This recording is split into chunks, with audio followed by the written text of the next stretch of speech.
Friends, it is super early in the morning, and I thought I would go ahead and just make a video to show you about my pedal board and talk about the signal path and everything, kind of what I'm up to with this. This is for the people that follow me. Some crazy people do. Anyway, so you've been watching me go on a little bit of a journey with cheap pedals. And I mean, there are some cheapo pedals here that really do a great job. And so I really like all of these. To me, there's not a bum pedal in all of this. I had posted a picture on Everything Guitar on Facebook, and some guy said, "Oh, those Behringer pedals are crap," or something like that. He said, "They're not. They're really great. They're really great." And so I got a bunch of $19 Behringer pedals, right? And then I also have discovered the Joyo pedals, which are superb, and most of them are less than 40 bucks. So this is not an expensive pedal board. I'm not some elite rich guy. I'm not rich at all. The most expensive pedal I think I have here that you're seeing is the Polytune up there at the top. What was it, around 100 bucks? Really great tuner, and I love having an awesome stable tuner, one that just really, really does the job, and that one does the job. And so my signal chain, I will go ahead and say, so I'm going into the Polytune, into the vintage Tube Screamer, then into the purple one, the Overdrive Distortion from Behringer, then into the Ultra Metal. Then the Ultra Metal snakes around over here to the Super Fuzz. I've heard people say you should put fuzz first in your chain. I don't know that it makes any difference. To me, it works great right there. It's fine. I have that Tube amp modeler there just in case I want to have a modeler there at that point. And there's so many things you can dial in with that. I love that little pedal right there. It's just killer. I really dig the Taran. The Taran from Joyo is their clone. It's their like a old school clone. And then the Guitar Rabbi helped me obtain that silver clone there. And again, it's a clone, but it's probably about 90% as good as a real one, honestly. It gives you that sound, it gives you that treatment of sweetening, that element of sweetening for your sound. And I use them, finding I really like that. So I go then from the Taran into that. From the Klon then into, where am I going? Into the Uzi up top up here. So there we go. I'm going, that Uzi is killer. Really, these two pedals right here together, the Ultra Metal and the Uzi, I like that they're together. They're both sort of your ultra high gain pedals. So if you want that really kind of almost like metal sound or totally metal sound, you've got it between those two pedals there, and they work good in conjunction. I like that. I've got them side by side. I put some thought into the way I arranged this. Maybe you'll understand. It's all gain. Everything over here is gain. In some particular order. Then I have here another Tube Screamer type thing. So there's my Tube Screamer over here, the green one. But then I go into this Batson, and the Batson gives you all kinds of different Tube Screamer type sounds, or sometimes just boosts. It's really just a great selection of different sounds, but I would say it's an emulation of all the Tube Screamers. Sort of like, what's that thing that they have, the other one? I can't remember. Somebody else is selling a really popular one now. Forgive me for not being able to remember it. At this point, I start going into amp emulation. So there's my British. So that's if I'm going to use, a Marshall type sound, I can hit that. If I want the Mesa Boogie sound, I can go to the California. The California routes down to the Joyo American. So if that's my Fender, so I put the two that I use the most down here. I mean, I like Marshall sound, and I like Mesa Boogie sound, and I'm definitely going to use that in some songs. But these are the two that I use the most, so I put them where I could just reach them the easiest. I'm typically going to go for a Fender sound or the AC tone. Then, of course, is your Vox sound, and those are my two favorite kind of amp tones. And since now here's where I jump to a little bit of something different. Over here on this pedal, I have my reverbs, my modulation, and my delay and stuff like that. But since this one is not a stereo pedal, and I thought it would be cool to have one reverb. So the atmosphere is a reverb, and reverb and chorus type thing. So it has combinations. It's got shimmers, and it's really great. And I've not explored everything that it has in it. But since it's mono, I thought I would go ahead and run it the very last thing after all the amps. So I've got gain, I got amps, I got one reverb that I can throw in there if I want to. Just use the mono reverb type sound. I don't want to have to always use stereo reverb if I don't have an app. Like sometimes you know, that's what you want. You want that swirling kind of reverb. So I've got that possibility over here on the next board, but I wanted one, since this one is mono, that I could run in straight into the cab box. So the cab box from Joyo gives me impulse responses, and it gives me lots of just great cabinet sounds, just 128 different sounds. I can load all kinds of impulse responses in there. I'm still learning everything about that pedal. I have it unplugged. You see the plugs on top of it there. It doesn't have a switch to turn it on and off, which is interesting, unless I'm missing it somehow. But anyway, it's either on or it's off. You have to just unplug it. So I'm going from the cab box then into my wah pedal from Behringer.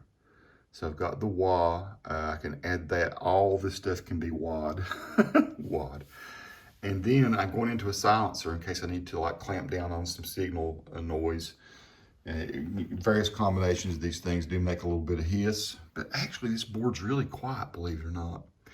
From the silencer, if I'm going out to a vibrato, and I do like vibrato.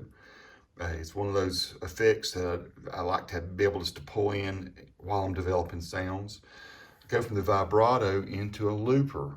So I've got a little looper here by Donner, and it works really good. It sounds great. And that's just for me to, record phrases and stuff and try to lead notes and stuff over the top of chords. So it's more of an experimental thing for me. I'm not a big, huge loop creator. Then from the looper, I go over here to the most expensive pedal that I have. And this is one that I traded Lee Setzer to get this. I traded a guitar for that. So thank you, Lee, for even being willing to do that trade. It's been kind of a really cool thing. So the Iridium is something that I like a lot about it. It's just a great base for everything. So that's the most expensive pedal I have, about a $400 pedal. And the reason I've got it sitting here separate from all the rest of these pedals is because I like to be able to unhook it and take it with me, put it in a gig bag in case I have to go overnight somewhere. And I can take that out, and it does have reverb sounds built into it. It has the impulse responses, cab simulation. So it's a great pedal. I just like to combine all these others with it and have that all here for sound development. But then I like to be able to detach that and throw it into a gig bag and go. So then from the Iridium, I'm going into the stereo stuff. I'm going into the delay. Now that was an expensive pedal when I bought it. Bought that about 3 years ago, something like that, 3 or 4 years ago. And so that's probably the fanciest pedal that I own right there. And it is a fantastic, full-featured, crazy possibilities there. Flashback X4 from TC Electronic. And then I go into a Hall of Fame reverb, which is about maybe $120 pedal. So the only expensive pedals I have, that one was fairly expensive, that one. The little Joy over here is about 169 bucks, so it's not super cheap. And the Polytune's about 100. Everything else is like a $39, $19, $20, $29 pedal. So this is like a super cheap pedal board. Most of those pedals are $19 up to $39. That one slightly expensive, but super full featured. This one I traded in a guitar to get, but that's about a $400 pedal. So like that was like maybe 250 bucks when I bought it. It was on sale. And then that one's cheap, is expensive. Silencer was not super expensive. Little Donner was not very expensive. Behringer wah was not expensive. So all these things are very cheap. Now what happens as it comes out of the Hall of Fame reverb, that's the last thing in the chain, is it goes up here to a Zoom L12 live track, which is great. Man, I love this. I love having this. And so those track 3 and 4 there is where the signal for the guitars come in. You can see I've got it up a little bit where I've been listening to stuff. depending on what my application is, I might go straight out of the live track. A lot of times I just record to the SD card that's in there, or I go out to a Focusrite. So I've got my Focusrite going out, and I can go to my Behringer monitors, which are on either side up here. And then in the middle, which you've not seen much lately, but you're getting ready to, is my Band in a Box. And so I've got the audiophile edition of Band in a Box 2021. And boy, does it have a ton of great, great loops and stuff for creating just amazing music. And in the middle here, this is the microphone that I just recently demoed. I did get this one for free. It's awesome. And that's the Stellar X2. And then to either side of me, in case I need to get a nice stereo something here, one way or the other, is I have the little Behringer, I think these are called C2s, and they're condenser mics, and they're really nice. So that's my entire setup there, Mac-based, Band in a Box. I'm using Logic Pro when I go to mix my tracks. And then I've got all this for developing sounds. Now, all this, when I say sound development, it will be used for my recording as well. But when I dial in sounds that I really, really like, I'm gonna try to emulate them on a Helix. And so this really is almost like my sketch pad for sound development. And maybe I can even do better than some of the sounds that I get here, since they're more expensive setup inside the Helix. And I use the Line 6 Helix for what I take out. Or sometimes I'm going to program them and put them into that Fender GTX 100.